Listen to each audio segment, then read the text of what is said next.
अपने जीवंत संस्कृति और बुद्धिजीवी भावना के लिए जाना जाने वाला शहर, यह शहर जो हमेशा से कला, साहित्य और संगीत का केंद्र रहा है, आज एक गहरे संकट में है। आज यह खुद को एक भयावह वास्तविकता से जूझता हुआ पाता है। 9 अगस्त, एक तारीख जो अब हमेशा के लिए दुख और शोक का प्रतीक बन गई है। एक तारीख जो दुख में डूबी हुई है।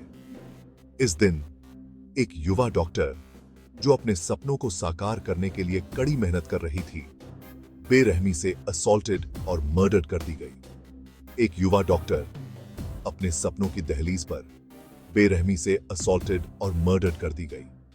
उसकी मौत ने पूरे शहर को हिलाकर रख दिया है। आर.जी. कर मेडिकल कॉलेज के पवित्र हॉल जो हीलिंग के लिए बने थे, एक क्राइम सीन बन गए। यह वह जगह थी जहां जीवन बचाने की कसम खाई जाती थी, और अब यह उपभागीय एक त्रासदी का स्थल बन गया है। शहर, खासकर इसकी महिलाओं में दहशत फैल गई। हर कोई अपने आप को असुरक्षित महसूस कर रहा है, और यह डर हर गली, हर मोहल्ले में फैल गया है। उनकी सुरक्षा एक बार फिर सवालों के घेरे में है। पुलिस की गश्त बढ़ा दी गई है, लेकिन लोगों का विश्वास डगमगा रहा है। क्या कोलकाता फिर से सुरक्षित हो पाएगा?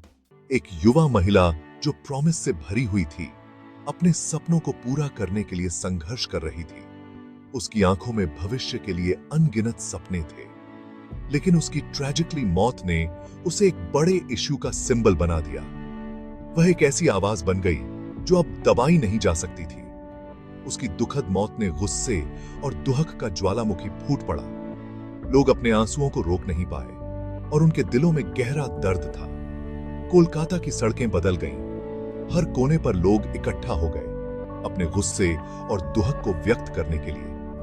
हजारों लोग सड़कों पर उतर आए, न्याय की मांग को लेकर। उनकी आवाजें एकजुट हो गईं, और उन्होंने एक साथ न्याय की गुहार लगाई।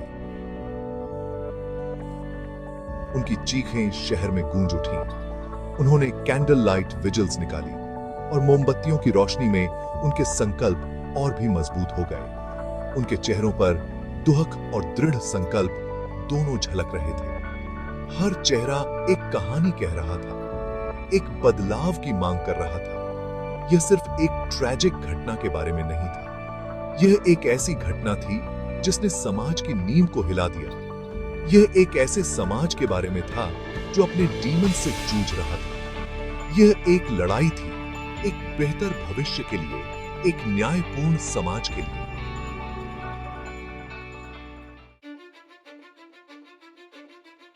विरोध प्रदर्शनों के केंद्र में शहर के डॉक्टर्स थे। वे अपने अधिकारों और सुरक्षा के लिए लड़ रहे थे। वे स्थिति की गंभीरता को समझते थे। हर दिन वे अपने जीवन को जोखिम में डालते थे। उन्होंने खुद की वल्नरेबिलिटी देखी। उनके चेहरे पर चिंता साफ झलक रही थी। आर.जी. कर मेडिकल कॉलेज के जूनियर डॉक्टर्स ने एक स्टैंड लिया। उन्होंने अपने साथियों के साथ मिलकर आवाज उठाई। उन्होंने बेहतर सुरक्षा की मांग करते हुए काम करने से इनकार कर दिया। उनकी मांगें स्पष्ट थीं: सीसीटीवी कैमरास, पैनिक बटन्स और सुरक्षा के अन्य उपाय। सिक्योरिटी पर्सनल की संख्या में वृद्धि। वे चाहते थे कि अस्पताल में सुरक्षा के पुख्ता इंतजाम हो। उनकी हड़ताल ने शहर की हेल्थ केयर सिस्टम को ठप कर दिया। मरीजों को भारी परेशानी का सामना करना पड़ा। उनकी प्रतिबद्धता का एक शक्तिशाली प्रमाण। वे अपने उद्देश्य के प्रति दृढ़ थे, और किसी भी कीमत पर पीछे हटने को तैयार नहीं थे। इस उथल-पुथल के बीच मुख्यमंत्री ममता बनर्जी ने मोर्चा संभाला। उन्होंने प्रोटेस्टिंग डॉक्टर्स से मुलाकात की। उन्होंने उनकी कंसर्न सुनी। खुद एक मां होने के नाते वह उनके दर्द को समझती थीं। उन्होंने एक्शन का वादा किया। उन्होंने थॉरो इन्वेस्टिगेशन का आश्वासन दिया। उन्होंने मेडिकल फैसिलिटीज पर सुरक्षा में सुधार का वचन दिया। उम्मीद की एक किरण दिखाई दी, लेकिन लड़ाई अब भी खत्म नहीं हुई थी। मामला सेंट्रल ब्यूरो ऑफ इन्वेस्टिगेशन यानी सीबीआई को सौंप दिया गया। पूरा देश देख रहा था। सीबीआई ने अपनी मेटिकुलस इन्वेस्टिगेशन शुरू कर दी। उन्होंने व्यक्तियों को पूछताछ के लिए समन्ड किया।